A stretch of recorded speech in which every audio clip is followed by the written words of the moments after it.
तान् हन्तारो यत्पादं भुजगेणवः स्वीयानां तन्निजाचार्यान् प्रणमामुहुर्मुहुः यदनुग्रहो जन्तुः सर्वदुःखात्रियो तमहं सर्वदा वन्दे श्रीमद्वल्लभम् अज्ञानतिमिरान्धस्य ज्ञानाञ्जनशलाकया चक्षुरुन्मीलितं येन तस्मै श्रीगुरवे नमः।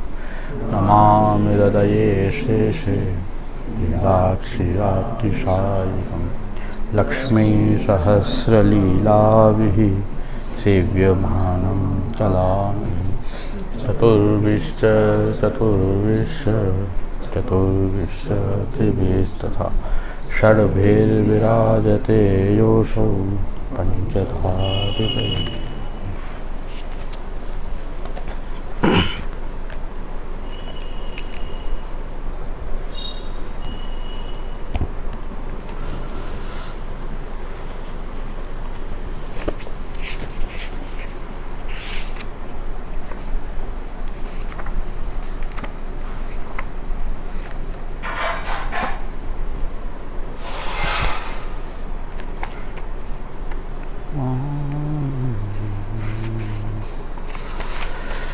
श्री कृष्ण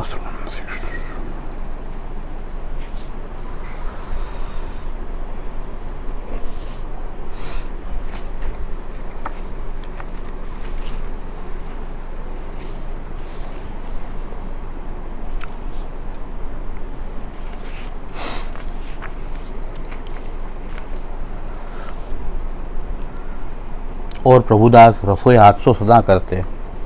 सो एक दिन रसोई बिगड़ी गई, दाल काची रही और लिट्टी जरी गई। तब प्रभुदास के मन में यह आई, जो ऐसी बिगड़ी रसोई श्री ठाकुर जी को कहाँ समर्पें, ताते चरणामत मिलाई के लिए। कहते पुष्टि मार्गीय वैष्णव हैं, तिनको मन कोमल है। जैसे श्री ठाकुर जी अत्यंत कोमल हैं, तैसे भक्तन को मन हूँ है। ताते यह विचारे, जो कहाँ ऐसी सामग्री समर्पों और दग्ध अन्न को दोष हुआ है। वृंताकंच कलिंगच दग्धान्नंच मसूरिका इत्यादि विचारी के श्री ठाकुर जी को समर्पे नहीं, और अन्नप्रसादी को महादोष है, ताते चरणामत मिलाए के लिए। तब श्री ठाकुर जी ने श्री आचार्य जी से कहो, जो मैं प्रभुदास की बाट देखी, सो आज मोको भोग न थयो आपू लिए। या में ये जताए, जो श्री ठाकुर जी यद्यपि एक हैं नंदराज कुमार, परंतु भक्तन के भाव करी के जितने भक्त हैं तिनके तितने ठाकुर हैं। सो प्रभुदास के भाव के ठाकुर जी ने कही, जो प्रभुदास ने भोग नहीं धरियो। तब श्री आचार्य जी ने प्रभुदास से कहो कि तू आज श्री ठाकुर जी को भोग समर्पे बिना क्यों लियो। तब प्रभुदास ने विनती करी, महाराज दारी काची रही, अंगा करी जरी गई, तद चरणामत मेली के लियो। श्री आचार्य जी कहे कि ऐसी रसोई क्यों करी। श्री ठाकुर जी बड़ी बेरलो बाट देखी, ताते सावधानी से आची रसोई करी के भोग धरी के लिए। जो ता दिन ते प्रभुदास सावधानी से रसोई करते हैं।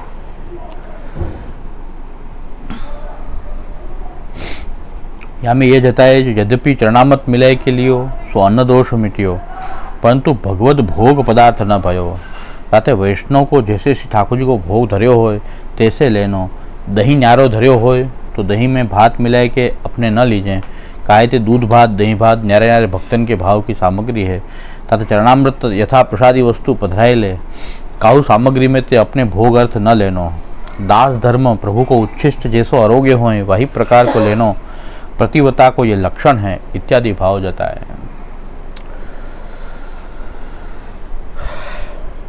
और एक समय श्री आचार्य जी महाप्रभु ब्रज में पधारे। सो गोवर्धन के पास राधा कुंड स्थल है। ता शीतकाल के दिन हते। सो बेगे श्री आचार्य जी ने रसोई करी, भोग धरे, आप भोजन करियो।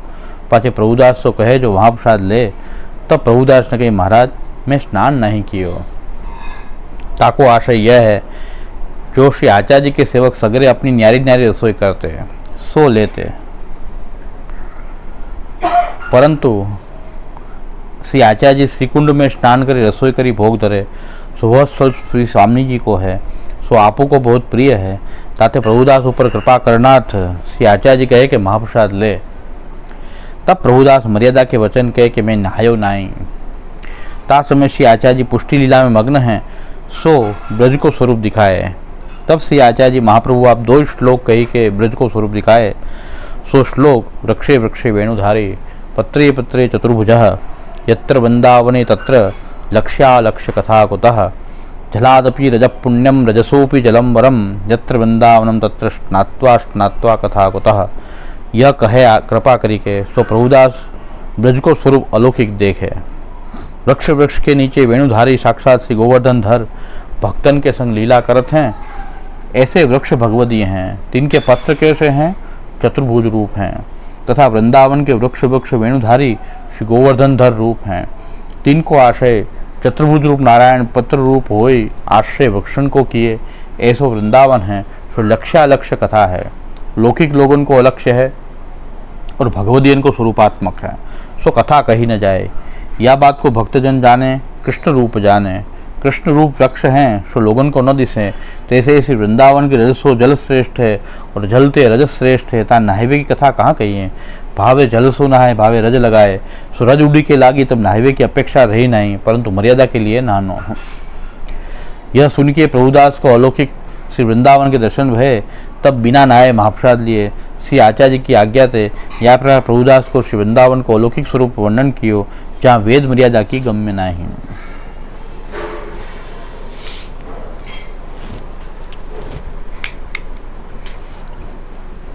શ્રી ઠાકોરજીનું જે સ્વરૂપ કે પ્રભુદાસજીના પોતાના પણ એક ભાવનું સ્વરૂપ એક સિદ્ધ થઈ ગયું કે જે રોજ એમને ભોગ ધરતા એટલી જ સેવાનો પ્રકાર કેવો છે, આ મિનિમમ સેવાનો પ્રકાર એટલો પણ હોઈ શકે કે પોતે પોતાના હાથે જે કાંઈ લે છે પહેલાં પ્રભુને સમર્પિત કરીને લે, તો આટલી સેવા પણ એક સેવા તો છે, કારણ કે ઠાકોરજી માની લે છે એ સેવા છે। તો મહાપ્રભુજીની આજ્ઞા છે કે અસમર્પિત વસ્તુ નામ તસ્માદ વર્જનમ આચરે। તો બીજું આ તો ઘર છોડીને જે કોઈ રહેતું હોય તો એટલી જ વ્યવસ્થા હોય તો એટલી વ્યવસ્થામાં પણ સેવા તો થઈ શકે, કારણ કે આપણે ત્યાં જે પ્રભુની આપણે જે સેવા કરીએ છીએ ભક્ત ભાવાત્મક રૂપ છે ભગવાન, જે મહાપ્રભુજી કહે છે એનમ ઉદ્ધરિષ્યામિ ઇતિ મુદાદેહ।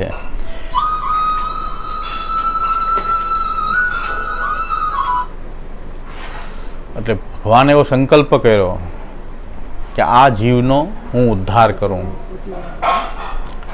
આ જીવની સાથે આખો પરિવાર, કમસે કમ આનો વિસ્તાર આપણે એટલો કરી શકીએ કે આખા પરિવારના ઉદ્ધારનો પ્રભુએ સંકલ્પ કર્યો, કારણ કે આપણે બધાનું સમર્પણ એ પ્રભુને કરીએ છીએ ને, આપણા પરિવારની વચ્ચે બિરાજીને બધાની સેવા લે છે, તો એનો પણ સેવાનો વિનિયોગ આખા પરિવારનો થઈ ગયો। તો બધાને ભગવાન ઉદ્ધાર કરવા માટે કોઈ ભાવાત્મક રૂપ પ્રભુ ધારણ કરે છે, એ સેવ્ય રૂપ હોય છે। હવે એ સેવ્ય રૂપ જે આપણને પ્રાપ્ત થયું, અહીં તો સ્વરૂપ જ નથી, કોઈ સ્વરૂપ સેવા તો પધરાવી નથી, પણ મનથી રોજ એ ભોગ ધરે છે, તો એમના ભાવાત્મક પ્રભુ પ્રભુદાસજીના ભાવાત્મક પ્રભુ રોજ એ આરોગે છે, ખાલી વિનંતી કરીને ભોગ ધરે છે, આટલી જ સેવા થઈ રહી છે। ઘણા સેવાથી બહુ ડરે વૈષ્ણવ, એટલી બધી બીક બતાવવામાં આવી સેવાની કે આ છોવાઈ જાય, ઓલું છોવાઈ જાય, એમ અપરાધ થઈ જાય, આમ કરો તો અપરાધ થઈ જાય, આ અપરાધ, આટલી મેન, એટલી રાગ ભોગ, કોઈ કહે છે ખીર તો રોજ આવવી જ જોઈએ ને, રાજભોગમાં આ આવવું જ જોઈએ ને, ફરજિયાત એક અંસકડી હોવી જોઈએ, બંટામાં આ ભરવું જોઈએ, એ બધું આપણા પ્રભુ જે છે એની માટે આપણો કેવો સ્નેહ છે એના ઉપર આધારિત છે। એ નિયમ ન બનાવી શકાય, કોઈ સ્નેહના કોઈ એવા નિયમ ન બનાવી શકાય। એટલે મહાપ્રભુ એટલું કહે છે કે પ્રભુને સમર્પિત હોવા જોઈએ, હું પ્રભુનો સેવક છું એ ભાવ તમારી અંદર હોવો જોઈએ, મારે એની સેવા કરવી મારું પરમ ફલ છે, કર્તવ્ય કરતાં મારું ફલ છે, આ જીવનનું સફળતા છે એવું લાગતું હોય તો મહાપ્રભુ કહે બસ સેવા કરો। સેવા કે આપણે જે ઠાકોરજીને શું ભોગ ધરવું, એમાં શું નિયમ કરવો, શા માટે મિશ્રી ભોગ અંસકડીની આજ્ઞા મહાપ્રભુજી નહોતા કરતા, એ પણ એક પ્રશ્ન છે કે પાછળથી આ બધા પ્રકાર આવી ગયા, મિશ્રી ધરવી ને અંસકડી ધરવી ને દૂધઘર ધરવું, ઘણા કે છે ઉત્સવ પર સકડી ધરવી। તો આ બધું ઉત્સવ પર સકડી ધરવી ને ક્યારેક અંસકડી ધરવી ને રોજ મિશ્રી ધરવું, જારીજી ભરવાની આજ્ઞા, ઘણા જારીજી નહીં ભરવાનું, ભોગ ધરવાનું જારીજીની, આ તો મેં કીધું 3rd ડિગ્રી ટ્રીટમેન્ટ। લોકઅપમાં પોલીસવાળા આવી ટ્રીટમેન્ટ આપે. પોલીસવાળા જે છે એ લોકો ગુનેગારને ખૂબ ભજીયા ને એવું ખવડાવે, પછી પાણી ન આપે એટલે ઓલાને એકદમ તડફડાટ થાય. પછી કે બોલ શું ક્યાંથી શું ચોર્યું તું. તો ઠાકોરજીને આપણે રોગાવાની સામગ્રી પાછી ઝારીવાળા કરે ને ઓલું કરે ને, ઝારી જલ નહીં તરવાનું. મહારાષ્ટ્રીને મનાય છે જલ નહીં ચાલે, તમારે ખાલી મિશ્રીની જારી. ઘણા એવી આજ્ઞા કરે મિશ્રીની જારીજી ભરવી. મહાપ્રભુજી તો આવી એકે આજ્ઞા કરતા નહોતા. કાંઈ આજ્ઞા મહાપ્રભુજી કાંઈ આજ્ઞા નહોતા કરતા. કેમ સેવા કરવી? સેવાનો પ્રકાર પણ આ પોતે કરીને બતાવી દેતા ને એટલું સરળતાથી બતાવી દેતા કે 2-3 દિવસમાં કે 1 દિવસમાં પણ વૈષ્ણવ સેવા શીખીને જિંદગીભર એ સેવામાં આનંદમય, એ સેવાનો ભરપૂર આનંદ પ્રાપ્ત કરતા. કાંઈ સામગ્રી સાધન સામગ્રી ન હોવા છતાં મહાપ્રભુજીના મોટા ભાગના વૈષ્ણવ તેવા છે કોઈ સાધન સામગ્રી એટલી બધી સાજ શિંગાર આ તે વસ્તુ અને બધી પુષ્ટિમાર્ગી સાજ શિંગાર પણ પ્રાપ્ત નહોતો. એટલું બધું બધી જગ્યાએ બધી વસ્તુ પ્રાપ્ત નહોતી. વૈષ્ણવ નહોતા, વૈષ્ણવ સંઘ નહોતો. 1000 કિલોમીટરમાં એકાદ વૈષ્ણવ હતા. હા, તો એ બાધકમાં ઠાકોરજી ક્યાં પધરાવતા હશે, શું કરતા હશે, એ ઘણા બધા પ્રશ્ન થાય છે. અત્યારે આ પ્રશ્ન મોટો છે. ઘણા કે બધું તો છે પણ બાધક આવે તો ઠાકોરજી ક્યાં પધરાવે, એટલે અમે સેવા નથી કરતા. ઘણા અહીંયા અટકીને બેઠા હોય કે બાદ કે કોઈ અમારે વૈષ્ણવ નથી તો ક્યાં પધરાવો ઠાકોરજી. પણ જોવાની ખૂબી એ છે કે જે ગામમાં પાછા મર્યાદીઓ છે એ પાછા કે તમે ભોગ ધરીને ઠાકોરજી અમે ન પધરાવે. હમણાં એક વૈષ્ણવ મારી પાસેથી આજ્ઞા લઈ ગયા, ભોગ ધરવાની આજ્ઞા આપો તો અમારા ગામમાં મર્યાદીઓ છે બધું છે પણ એ ચલાવે નહીં. એ ઠાકોરજી પધરાવે, અમારે અનસકડીવાળા દૂધગરવાળા અહીંયા જ પધરાવવા પડે. ભલે અમે સકડી ભોગ ધરીએ પણ મરજા જ ન હોય તો કે તમારે અહીં ન પધરાવે, ભોગ ધરીએ અને ઠાકોરજી નહીં પધરાવે. તો એ કે શું કરું? મેં કાંઈ વાંધો નહીં, અહીંયા પધરાવાય નહીં. હા પડે તોય ન પધરાવાય. તો મેં કીધું કે અનસકડી મિશ્રી તમે ધરતા અહીંયા પધરાવો તો કાંઈ વાંધો નહીં. મનથી બધી ભાવના કરવી, તમારે મનથી ભાવના કરવી. પણ જેને ભક્તિભાવ હોય એને અહીંયા પધરાવવા ઠાકોરજી. જેને ભક્તિભાવ ન હોય અને કેવલ આચારનું ઘમંડ અહીંયા તો પધરાવવા પણ આપણું સર્વસ્વ છે કેમ પધરાવવું. તો મહાપ્રભુજી કહે છે કે જે સેવાનો જેની અંદર ભાવ છે, ભક્તિનો ને પ્રેમનો ભાવ છે, તો એને ઠાકોરજીની સેવા એ કરી શકે છે દરેક પરિસ્થિતિ. કોઈ પરિસ્થિતિ એવી નથી જેમાં આપણે ભગવત સેવા ન કરી શકીએ, સિવાય કે ઠાકોરજીનું અપમાન અવહેલના આપણા ઘરમાં રહેતા હોય ત્યાં ઠાકોરજીનું અપમાન થાય, અવહેલના થાય. બાધક આવે ને ત્યારે ઠાકોરજી પધરાવવાની વ્યવસ્થા ન હોય એ કોઈ વાત જ નથી.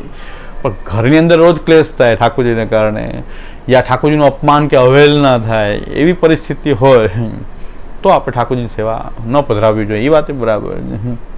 પણ છતાં પ્રભુદાસજી સેવા કરતા એવી સેવા તો કરી શકીએ આપણે.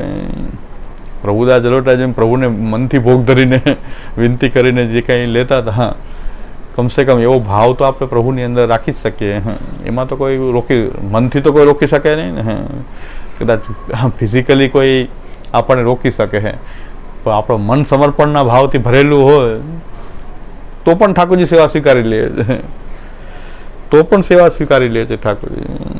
તો જે કાંઈ બની શકે એવી સેવા આપણે કરી શકીએ, સિવાય કે પ્રભુને પધરાવવાથી ઘરમાં ક્લેશ કે અવહેલના કે એવું થાય. પહેલાં મહાપ્રભુજી નહોતા પધરાવ્યા, રામદાસ સાથે રહેતા ત્યારે ન પધરાવ્યા ઠાકોરજી. રામદાસજીની સાથે રહેતા કારણ કે મર્યાદા માર્ગી હતા તો રોજ ક્લેશ થશે. સેવા એના ઘરમાં રહીને પછી પુષ્ટિ માર્ગની રીત નભશે કેમ? મર્યાદા માર્ગના ઘરમાં રહેવું અને ત્યાં આપણે પુષ્ટિની રીત કરવા જઈએ તો ક્લેશ જ થવાના. મહાપ્રભુ કહે છે નહીં. તો મહાપ્રભુજીને દીક્ષા આપી, બ્રહ્મ સંબંધની દીક્ષા આપી દીધી, ઠાકોરજીને પધરાવ્યા. પણ દીક્ષા કેની આપી છે? કૃષ્ણના વિરહની. મૂળ દીક્ષા આપણી વિરહની દીક્ષા છે. બ્રહ્મ સંબંધ દીક્ષા કૃષ્ણનો વિરહ જાગૃત કરવાની દીક્ષા છે કે તમે વિરહનો અનુભવ કરો. અને વિરહનો અનુભવ એકવાર થશે કૃષ્ણનો તો સેવા અવશ્ય કરશું આપણે. બ્રહ્મ સંબંધ વિરહનો અનુભવ કરવા માટે જ બ્રહ્મ સંબંધ છે કે તમે વિરહનો તમને કૃષ્ણથી દૂર છો એવો ભાવ તમારી અંદર મહાપ્રભુજી જગાવવા માંગે, આપણી અંદર શ્રી મહાપ્રભુજી જગાવવા માંગે છે. એમ પ્રભુદાસજીમાં એ ભાવ જગાવ્યો કે વિરહની દીક્ષા આપી અને મહાપ્રભુજીને ખબર છે કે ભગવત સેવા કરશે, ઠાકોરજીની પાસેથી સેવા લેશે. એટલે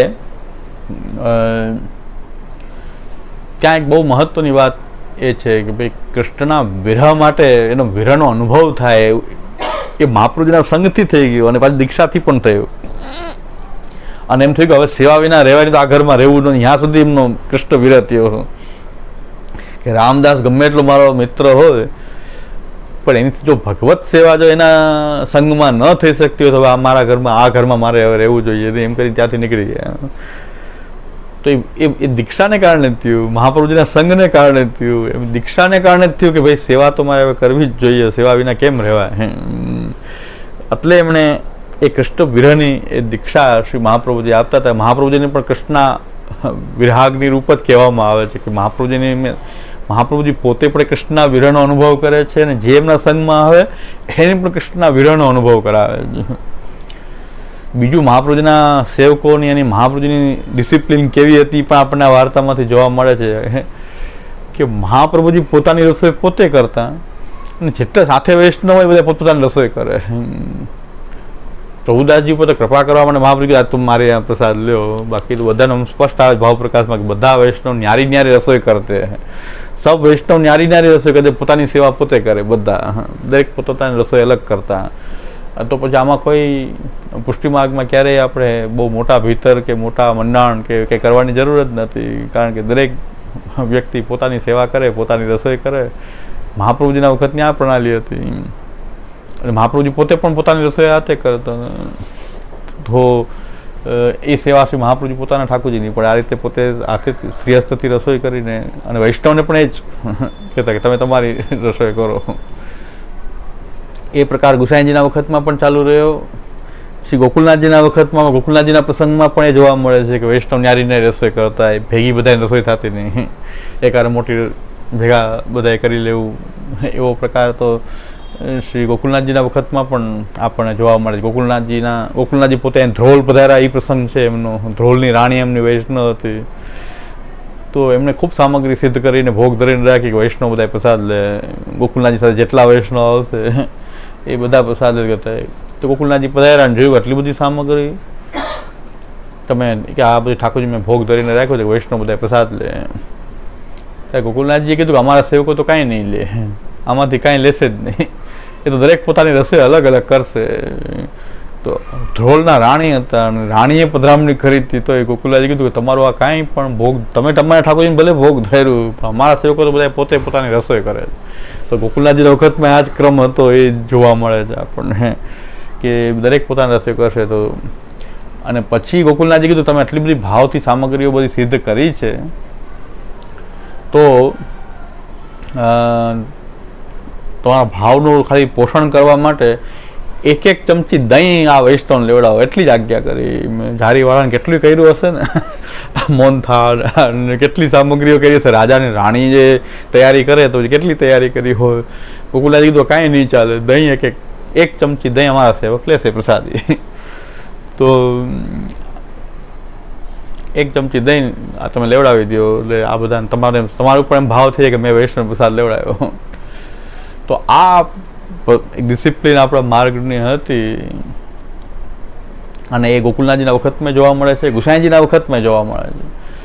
શ્રી ગુસાઈજીના વખતમાં આવે છે કે રેડા ઉદંબર જે છે એ શ્રી ગુસાઈજીની પાસે રહેતા, ગોકુલમાં જ રહેતા.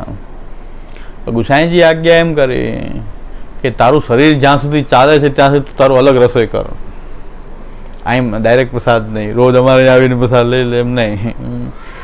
ગોકુલમાં ગુસાઈજીના સંઘ માટે જ રહ્યા હતા, એટલે ગોકુલમાં જ નિવાસ કરતા હતા. ગુસાઈજી કીધું કે રસોઈ અલગ કરો, સેવા અલગ કરો, પછી સત્સંગ માટે આવો. ગુરુ પાસે આવવું જોઈએ, શું કામ? સત્સંગ માટે આવવું જોઈએ, માર્ગના ગ્રંથો ભણવા માટે આવવું જોઈએ, પણ તમારી સેવા તમે અલગ કરો અને રસોઈ અલગ કર. તારું શરીર અશક્ત થઈ જાય ત્યારે તું અહીં પ્રસાદ લેજે, એમ શ્રી ગુસાઈજી આજ્ઞા કરી રેડા ઉદંબરને કે તમે જ્યારે વૃદ્ધાવસ્થા હોય અશક્ત થઈ જાઓ ત્યારે અહીં પ્રસાદ તૈયાર લેજો, બાકી તમે તમારી સેવા રસોઈ કરવી એટલે આપણી સેવા છે. ઘરનું કામ કંઈ ઘરનું કામ થોડું છે આપણું, એ દરેક વસ્તુમાં ઠાકોરજીની સેવા છે. એટલે ગુસાઈજી કે તમે તમારી સેવા કરો, તૈયાર પ્રસાદ લેશો તો તમારી સેવા તમારા ઠાકોરજીને શું કરશો? આ શ્રી ગુસાઈજીની પણ રેડા ઉદંબરને આ જ આજ્ઞા કરી કે તમે તારું શરીર ચાલે ત્યાં સુધી તારી અલગ રસોઈ કરી લે, પછી અહીંયા સત્સંગાર્થ આવો, કથા સાંભળવા સત્સંગાર્થ એકત્ર થવું જોઈએ. ગુરુની સેવા એટલી જ કીધી છે શાસ્ત્રમાં કે ગુરુની સેવા એટલે શું કે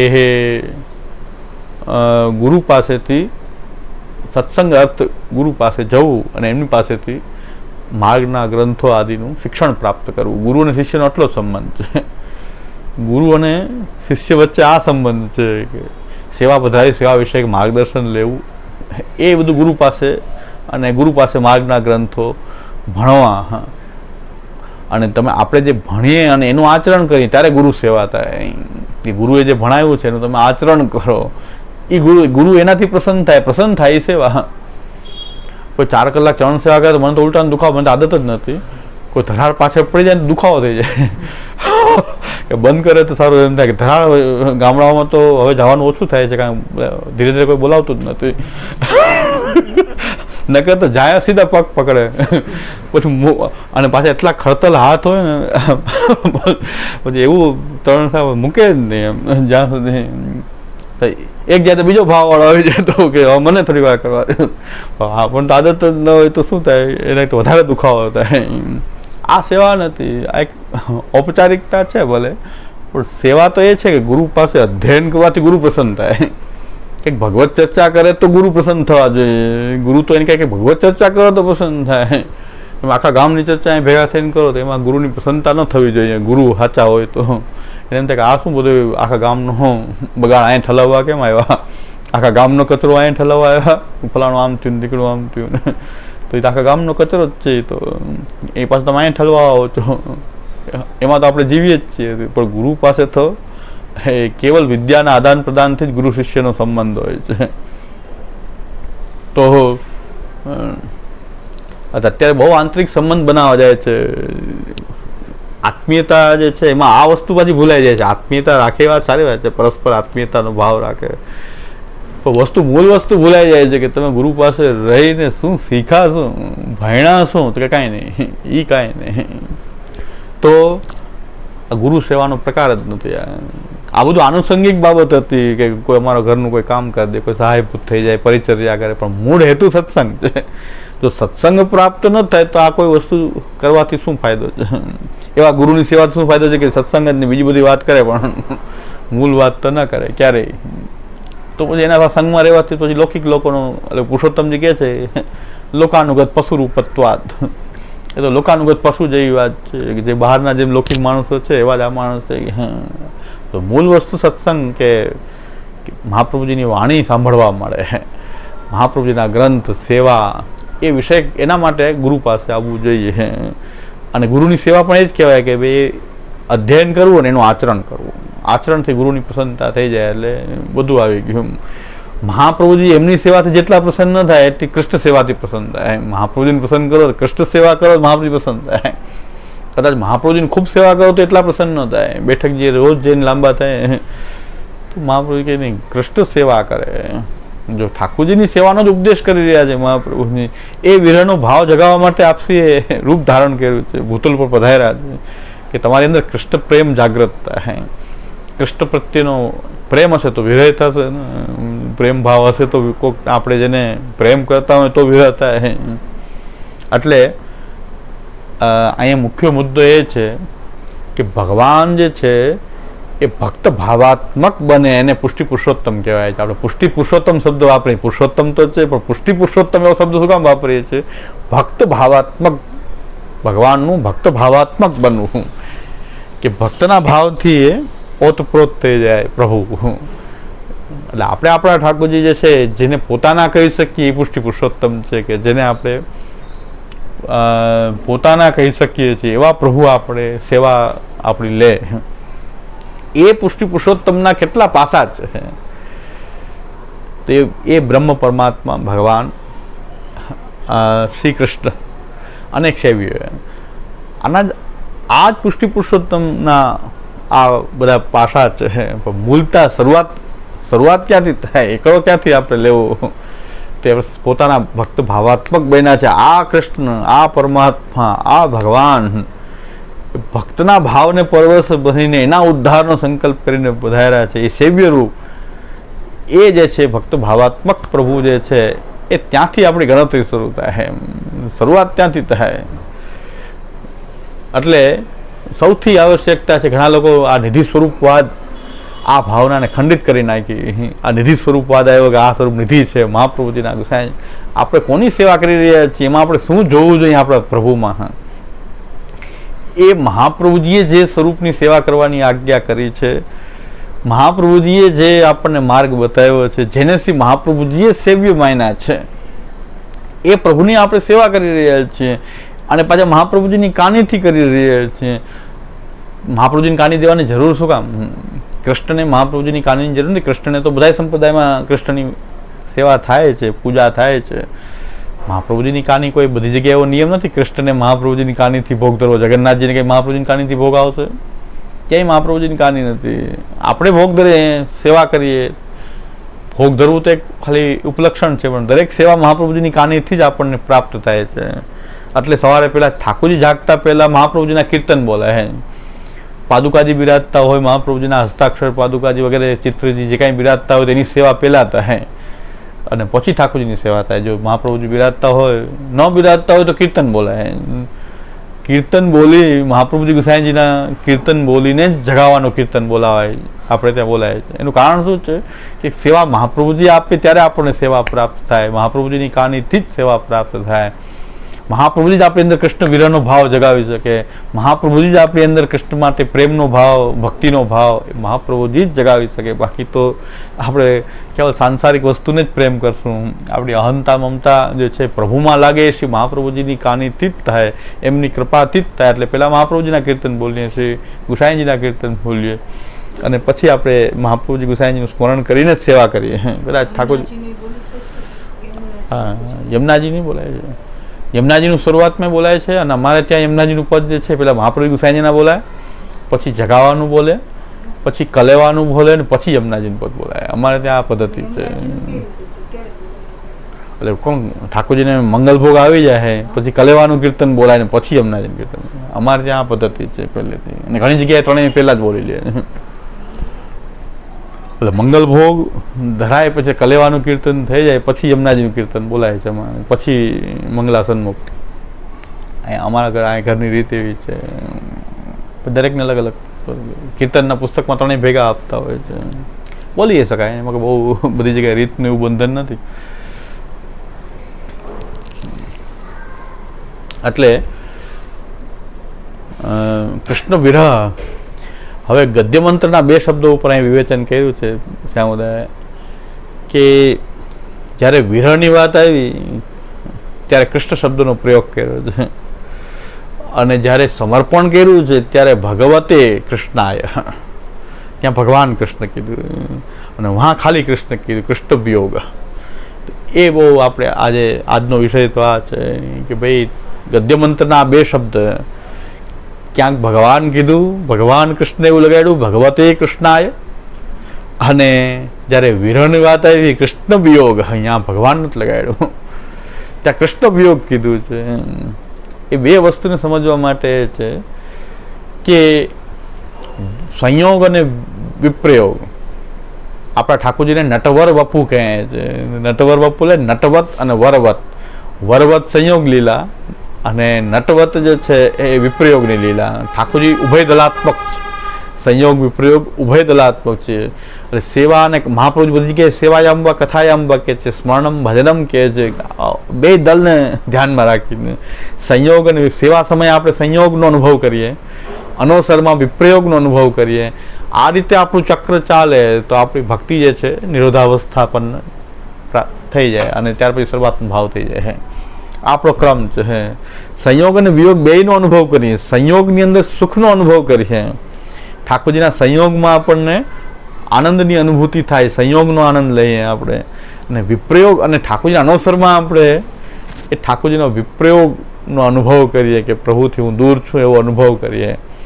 એવું જો ચક્ર ચાલવા માંડે તો ભક્તિ આપણી જે છે નિરોધાવસ્થાપન્ન બની જાય અને નિરોધ પછી તો સર્વાત્મ ભાવ સિવાય બીજું તો કંઈ બાકી રહેતું નથી. પછી તો એક સર્વાત્મ ભાવ જ બાકી રહે.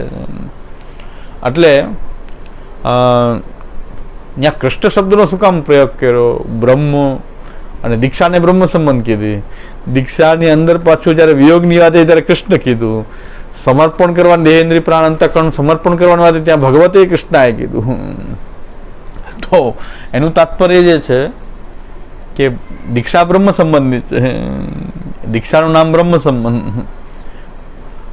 અંદર કૃષ્ણ અને ભગવાન બે અલગ અલગ રીતે પ્રયોગ થયો છે. તો પેલા સમજી લઈએ કે બ્રહ્મ જે છે એ બ્રહ્મરૂપેણ બધે જ એ વ્યાપ્ત છે. આપણે